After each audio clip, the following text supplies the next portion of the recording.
Este es Reset, el podcast del Ministerio de Hombres de Iglesia Bautista Vida Nueva.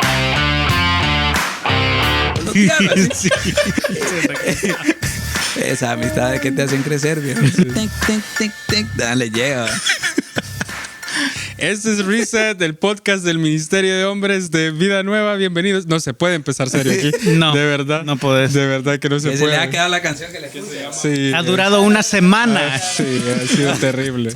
Ha sido terrible. Ya me la reviviste, la y en canción. este tiempo han habido debates sobre una historia bíblica de la que estábamos platicando en el episodio pasado. Así es. Ya les vamos a compartir de qué se trató el debate. Recordando, en la ocasión anterior abordamos un caso que nos enviaron. A mí me gustaría releerlo nada más para que todos estemos en contexto. El caso decía: por gracia de Dios, tengo 1 año de haber salido del alcoholismo y estoy trabajando por recuperar la confianza de mi familia. Quisiera que Dios me ayudara a que mi hermano mayor saliera del vicio también. Yo he tratado de orientarlo y animarlo a venir a la iglesia y a dejar la cerveza, pero se molesta conmigo.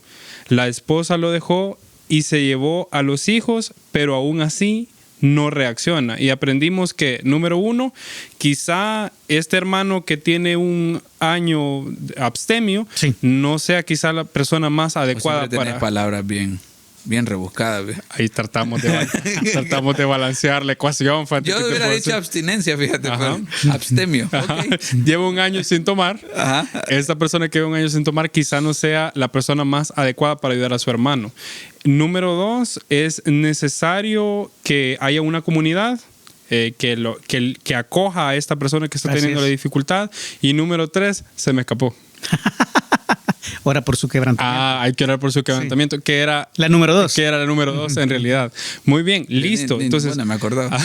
Qué barbaridad. Ha pasado 1 semana, Fati, ya no te acordás. Mira, ¿qué historia bíblica estábamos discutiendo la vez pasada? Esa sí me acuerdo. Ajá, ¿de cuál? Estábamos discutiendo, pero Fanti quiere hablar, así que dale. Dale, Fanti. No, nada, oye. Dale.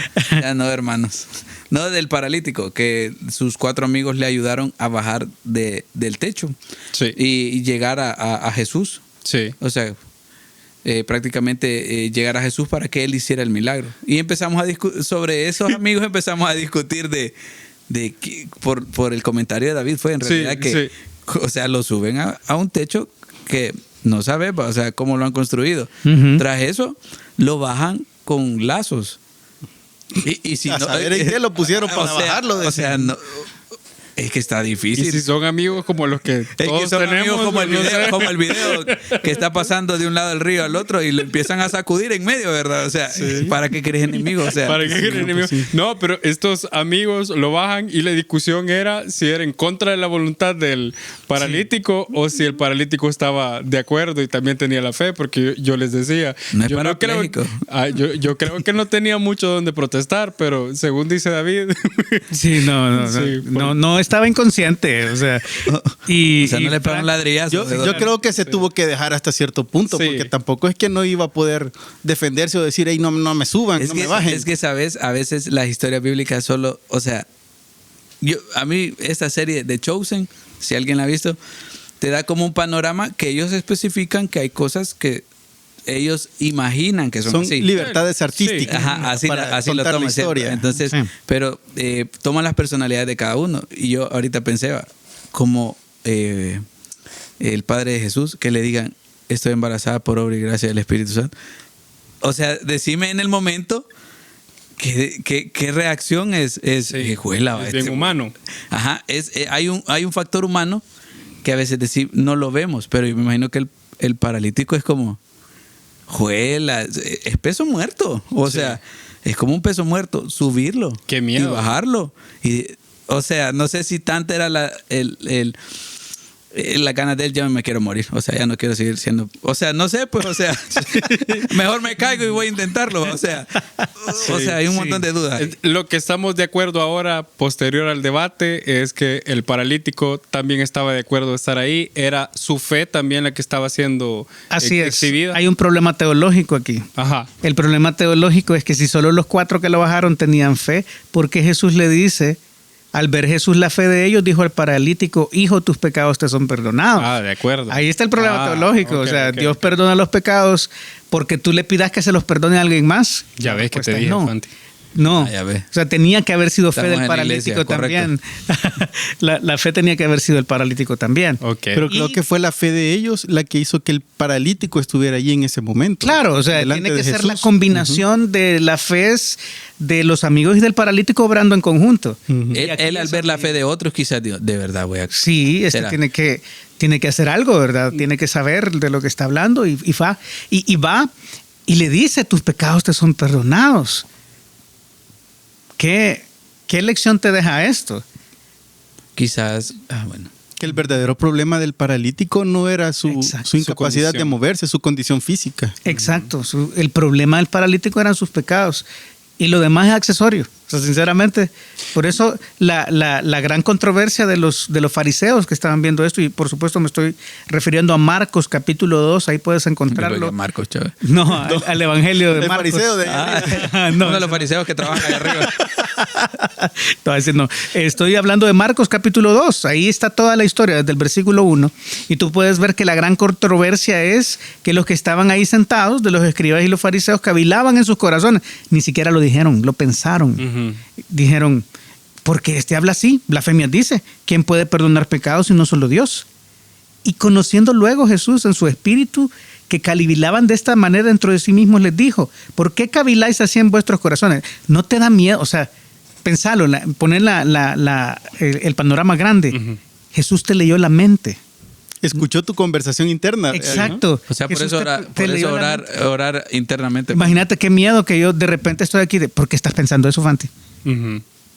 Cuela. Lo cachaste, mira cómo Pero se quedó. mira, lo terrible de esto es Iba a que... decir una frase que no puedo decir aquí. Ay, deja- Desgraciada droga. Bueno, imagínate, eso le pasó a los fariseos, a los religiosos, y no se asustaron. Ujú. No, ahí tenemos un problema bien grande porque le dice, porque caviláis así en vuestros corazones, que es más fácil decir al paralítico, tus pecados te son perdonados, o decirle, levántate, toma tu lecho y anda. Pues para que sepáis que el Hijo del Hombre tiene potestad en la tierra para perdonar pecados, dijo al paralítico, a ti te digo, levántate, toma tu lecho y vete a casa. Entonces él se levantó enseguida y tomando su lecho salió delante de todos, de manera que todos se asombraron y glorificaron a Dios diciendo, nunca hemos visto tal cosa. Mira, y Mato. a mí lo que me gusta de este pasaje es, híjole, los fariseos paralíticos del corazón, ¿verdad? Sí. Porque de plano, no. Y no reaccionaron ante la demostración de señorío que le está haciendo Dios. O sea, Jesús les leyó la mente, no se asustaron, no les extrañó. No era, bueno, ¿y este cómo sabe? Pero es que ellos sabían que era él. Lo que pasa es que era... O sea, yo no entiendo la terquedad. Sí, Mira, ir regresando al caso, porque una persona con una situación de alcoholismo como la que se describe acá, que incluso dice que la esposa lo dejó, se llevó a los niños y aún así no reacciona, no sé si reaccione ante un evangelista No. compartiéndole la Biblia. no, la respuesta es no. Normalmente reaccionan ante el quebrantamiento. Ujú. Quizás la manera de llegar a Jesús fue quedar paralítico, pero el problema del paralítico eran sus pecados. Ujú. Y aquí voy a llegar a algo todavía más profundo. Cuando tú tienes un vicio y ese vicio no lo puedes abandonar, es un pecado que se te ha pegado muy profundo, es probablemente que sean solamente las ramas de un árbol. Ujú. O sea, no es la raíz de todo. No es la raíz de todo. Quizás ahora hablemos un poco de nuestras propias historias. Sí. Cuando tú, como yo, he luchado con la impureza de mi mente en la juventud, y no la podés dejar, o sea, no podés dejar esas imágenes, esos malos hábitos que tenés, y comenzás a profundizar. Yo descubrí varias cosas, creo que lo he hablado en otros capítulos, ¿verdad? Al hablar de las tentaciones y esto, pero yo llegué a la conclusión que mi problema de la raíz no era necesariamente la lujuria, que el problema profundo en mi caso es el orgullo, Ujú. el que yo llegaba a pensar en mi mente que no necesitaba de nadie más para sentirme satisfecho, para vaciar mi frustración.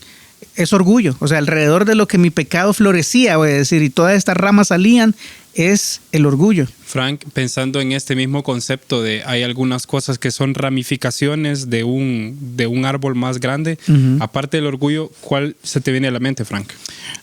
Creo que la falta de perdón también puede ser una. A veces tengo heridas del pasado, heridas de mi niñez, heridas de mi juventud, que me han llevado a tratar de aliviar mi dolor o buscar alegría en otras cosas. Entonces eso me ha llevado a tener un vicio, otra adicción, tratar de buscar la aprobación de la gente, tratar de tomar para modificarme mi conducta o de alguna forma volverme atractivo para quienes me rodean. Entonces quiero encajar en un grupo. Las heridas del pasado me pueden llevar a tomar un montón de malas decisiones y a meterme en un vicio. O la gente que te rodea. O la gente que me rodea. Eso estaba pensando, porque si ves la historia, el paralítico probablemente, como decía, era el problema del pecado. Pero la fe de otros fue como un reflejo para él que existe algo que se llama fe. No sé si la tenía antes. Sí, no podemos decir que la tenía ni que no la tenía. Sí. Entonces pongamos el panorama que no la tenía. Entonces vos podés ser luz para los demás y animar a que existe algo más grande. Entonces, quizás pensando en el problema es, quizás yo no pueda, porque hay un factor ahí que son hermanos. Sí. Son hermanos de sangre. Entonces, hasta donde entiendo, ¿verdad? Sí, correcto. Entonces, es como tu papá. Normalmente no le haces caso a tu papá. Raramente tenés una relación muy buena con tu hermano para hacerle caso en algo de esto. ¿Por qué? Porque hay un factor de ego, que sí, que me va a enseñar. Puede ser que él sea mayor o sea menor, pero yo creo que es ayudarle a él por medio de otra gente, rodeándose de gente que le ayude a crecer y que refleje que existe algo bueno. O sea, yo creo que por ahí podría también funcionar. Vos acabas de dar una perspectiva bien interesante, porque en el episodio pasado platicábamos sobre cómo este hermano de sangre no es la persona ideal para ayudar a su hermano a salir del vicio. Y a veces quizás no es solamente por su propia condición de, hey, puede ser tentado, sino porque nadie es profeta en su propia tierra, ¿verdad? Entonces podría terminar no siendo una voz que esta persona que sigue encerrada en el vicio vaya a escuchar. Y por eso la comunidad, ¿verdad? Sí, por eso la comunidad. Y bueno, con Frank también decía un par de cosas antes de estar al aire, es que decía que a veces las personas piensan que no es pecado porque no le hace daño a nadie. Algo así era, ¿verdad, Frank? Sí, porque uno puede caer en una adicción o en un vicio, lo voy a poner así, diciendo que el vicio solo es una falta a la moral. Pero yo no estoy faltando a la moral de nadie. Yo no estoy siendo inmoral, es algo que es conmigo mismo y yo me satisfago. O no le hace daño a nadie, cabal. No le hace daño a nadie, entonces yo no estoy haciendo nada malo si tengo esto. Es de puertas cerradas para adentro. ¿Sabes qué me preocupa? Es la parte de que su esposa lo deje y que se lleve a los niños y no reaccione. O sea, siendo papás, siendo esposos, sí. Que mi esposa me deje me genera miedo, honestamente. Porque me mantiene. No, mentira. Te mantiene humilde. Te mantiene humilde. Me mantiene humilde. Eso quisiste decir. No. Es que yo no concibo algo sin mi esposa. Ahora bien, en la parte de papá, no concibo no tener a mi hija cerca tampoco. Claro. Entonces, perderlas me genera miedo. Entonces, ahorita es como, ok, ¿por qué no le generó? ¿Por qué no le movió el piso esta situación para decir, hey, me echo para atrás? No sé. O sea, quizás hay algo más como lo que están hablando. No son ramas. O sea, quizás la raíz viene también por parte del matrimonio, o no sé si están casados solo. Es bien atrevido tratar de adivinarlo, pero yo voy a tratar de pensar que a veces es resentimiento, como decía Frank más temprano. ¿Qué tal si este es precisamente un efecto de algo que él quería causar? O sea, es bien difícil. La vida puede sacarnos de tal manera del carril que podemos terminar. O como lo dijo David, ego, dijiste tú, ¿verdad? Sí. Orgullo. El orgullo. Pero también aquí tenés algo de egoísmo. O sea, se va mi mujer y a mí, ella no. Si en la vida soy yo, lo único que importa, no me importa que me dejen. O sea, yo puedo salir adelante solo. También. Es complicado, realmente es bien complicado, pero quizás aquí un poco de teoría de consejería bíblica. Todos los vicios, todos los hábitos destructivos tienen una raíz pecaminosa, todos. Si logramos encontrar esa raíz pecaminosa y presentar una respuesta bíblica con Jesús y el Evangelio, entonces podemos realmente botar ese árbol, matándolo de la raíz. Lo que estás diciendo es, siempre un vicio es algo más superficial. Sí. Y lo que está por dentro es una raíz de pecado que debe tratarse. Así es, así es. Pecado de uno, o incluso, como lo decía Frank, pecado que algunas otras personas cometieron en mi contra. Y esa ha sido la raíz. Eso genera este efecto. Y eso es lo mismo que vemos en la historia del paralítico. O sea, él estaba incapacitado físicamente, pero su verdadero problema era el pecado. Entonces, al igual que nosotros, un vicio, una adicción nos puede incapacitar para tener relaciones, para ser productivo en el trabajo, para tener una familia funcional, etcétera, etcétera. Nuestra verdadera raíz del problema es el pecado, no tanto esta manifestación externa de mi pecado, que puede ser el vicio, puede ser cualquier otra cosa. Sí, y aquí una nota de esperanza para aquellos que luchan con un vicio. Jesús tiene la respuesta para las dos cosas. Jesús tiene la respuesta para el problema subyacente, que en este caso era el pecado del paralítico, y Jesús tiene la respuesta para la parálisis. Sí. Y Él lo levanta y lo hace andar. Entonces esto es también algo que nos puede servir a nosotros como una nota de luz en medio de tanta oscuridad. Sí, es muy esperanzador esto. Claro, Dios puede arreglar tu pecado y puede sacarte de ese vicio. Él. Pero hay algunas otras métodos, voy a decir así, que no son necesariamente Jesús, que te pueden ayudar a contener las ramas durante algún tiempo. Claro. Pero tú sabes lo que pasa cuando a un árbol se le pone alrededor un murito para que crezcan las ramas y las raíces hacia adentro, pero llega un momento donde si es de cierta especie, por ejemplo los mangos son terribles, el árbol de mango se mete en las tuberías, revienta pisos. Bueno, aquí en Villanueva había un árbol que tenía una raíz de 13 metros y eso estaba minando el terreno de uno de los edificios. Híjole. O sea, solo Steve la sacó. Pero entonces aquí tienes esto, ¿verdad? Que a veces si yo no ataco la raíz, eso va a salir en otro lado, se va a manifestar de otra cosa. Fíjate que hay un libro bien popular que se llama Hábitos Atómicos, que no trata necesariamente el tema de vicios, pero sí de hábitos en general. Y una cosa que dice este libro es que para salir de un mal hábito no basta con cambiar de comportamiento, tenés que cambiar de identidad, porque si solo cambias de comportamiento y no cambias de identidad, eventualmente vas a regresar al mismo comportamiento de antes. Entonces, esto a mí, este tip a mí me llama la atención porque cuando Jesús mismo te está diciendo tus pecados son perdonados, ahí hay un cambio de identidad, pues, o sea, ahora has sido restaurado cambias de familia. Sí, cambias de familia espiritual, has sido restaurado en tu relación con el Padre, etcétera. Hace toda la diferencia. Y quizá es precisamente eso lo que trae sanidad en el corazón de la gente. Sí, definitivamente. Yo creo que también hay que buscar a la gente adecuada para tratarlo. O sea, yo me voy a incorporar porque somos creyentes, sabemos muchos creyentes que llegamos con el cuerpo de un solo pecador. Eso está mal. O sea, yo siempre he dicho que para poder ayudar a una persona con la Biblia, primero hay que generar una relación. Sí. Para poder opinar sobre algo muy íntimo de esta persona, porque si no hay relación, no hay impacto. Eso es mi teoría, no digo que es una regla, pero acá lo que hemos visto es que generas una relación para poder hablar algo más fuerte con alguien. O sea, sin relación, no. Quizás en esta parte les voy en contra la relación de familia. A esta persona. Pero alguien de afuera, como dijiste, nadie es profeta en su propia tierra. Es quizás alguien del grupo que te ayudó puede acercarse y tú puedes hablar, ¿verdad? Si tenés algún líder de confianza, decirle, mira, necesito ayuda, sé intencional. Entonces, hay una forma como de ir metiéndose por los lados, lo voy a decir no directamente al problema, pero puedes ir por los lados. Siempre y cuando respetando y no llegar como muchos llegan, pecadores, van al infierno. Mira, y sobre eso justamente, misericordia y verdad. ¿Cómo podemos mostrar misericordia y verdad en un caso como este, Frank? Porque es difícil, no nos es natural querernos acercar a una persona que está viviendo una vida como esta.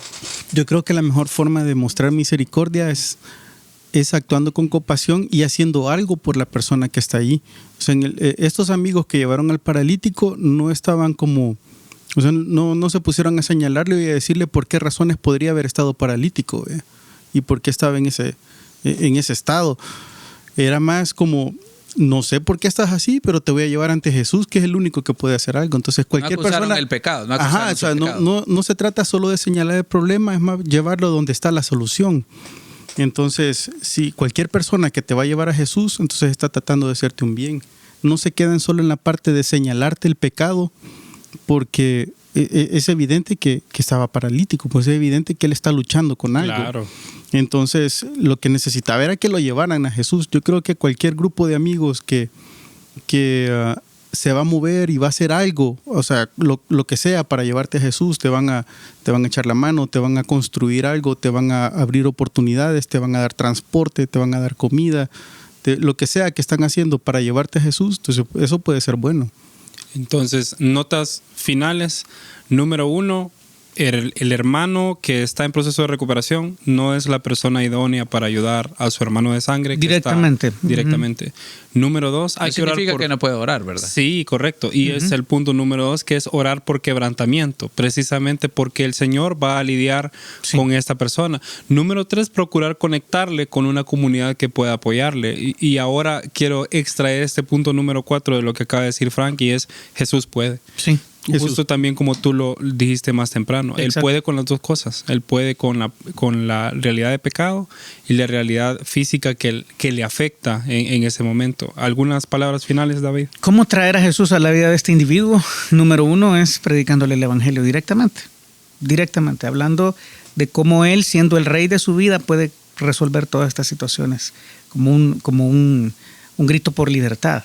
Pero también, no solo predicando el evangelio, sino acompañándole, tratando de alguna manera, porque ya dijo que lo invitó a la iglesia y no funcionó, él no quiso ir a la iglesia, pero sí es mostrando una vida que vale la pena, que él sea tan público como sea posible, de que este año sin beber ha sido el mejor año de su vida, ha sido un año en plenitud, y que esa misma vida que ahora él tiene la puede tener su hermano. Es mostrarse como un ejemplo. Eso podemos hacer sin necesidad de meternos a querer rescatar a alguien, pero sí podemos mostrarle otro camino, un camino superior, una vida que vale la pena, y modelar a Cristo a través de actos de amor reflejados en misericordia, de actos de amor reflejados en que esta persona realmente pueda ver que Jesús funciona.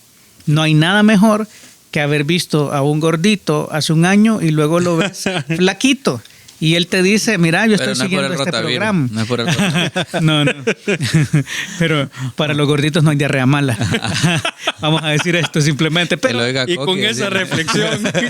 Coqui está fitness ahora. Y con esa última reflexión. Slim fit. Sí, no, ustedes me hicieron irme. Ustedes tienen la culpa. Llevaba un tren bien reflexivo el pobre David. También que iba. Sí, también que iba. Me arreglaste. Muy bien, se nos ha terminado el tiempo. Pero David, tenemos dentro de la iglesia grupos que... Así es, grupos, ahí va a llegar antes de que me sacaras. No se nos ha terminado el tiempo. Hay un grupo llamado Celebremos la Recuperación, que es especialista. No es al revés, ¿va?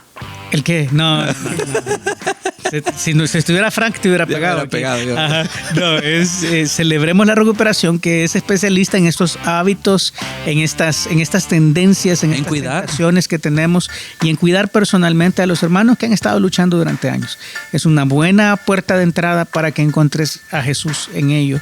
Y si tú quieres saber más, escríbenos y con gusto te mandamos toda la información acerca de Celebremos la Recuperación que está pasando aquí en Vida Nueva.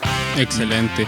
Entonces, si tú estás luchando con un vicio o tienes un familiar que está luchando con un vicio, quizás sea momento de un reset. Nos quedamos hasta acá. Ok. Nos vemos. Salud. Adiós.